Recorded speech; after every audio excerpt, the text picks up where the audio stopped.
De plus en plus, la prévention est mise en avant dans le but d'optimiser les moyens mis en œuvre pour éviter la contamination de maladies.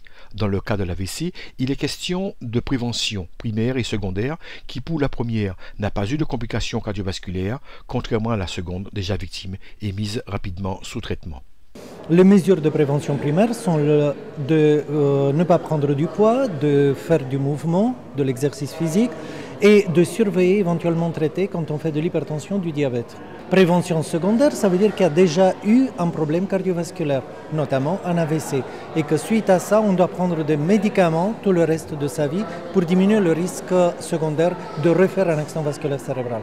Les conséquences de ces accidents peuvent être dommageables et requièrent l'intervention absolue du service médical compétent, même s'il s'agit de AIT. AIT, ça veut dire accident ischémique transitoire. La particularité, c'est qu'il est complètement régressif, qu'il ne laisse pas de traces de séquelles ou d'handicap.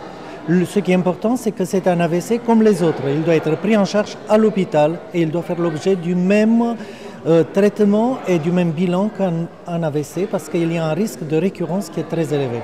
Il faut aller à l'hôpital, ça diminue le risque de 80%, comme je le disais tout à l'heure en conférence. Généralement, ça revient. Une fois qu'on a fait un AIT, par la suite, très régulièrement, on fait un vrai AVC, un véritable AVC avec des séquelles. Dans ces situations, il est important de vérifier les signes ayant fait l'objet de la campagne de prévention déterminant un accident cardiovasculaire dont les plus caractéristiques sont d'avoir la bouche de travers, ne pas pouvoir parler ni lever le bras. Un de ces trois signes suffit pour comprendre que l'on se trouve en face de quelqu'un faisant un AVC.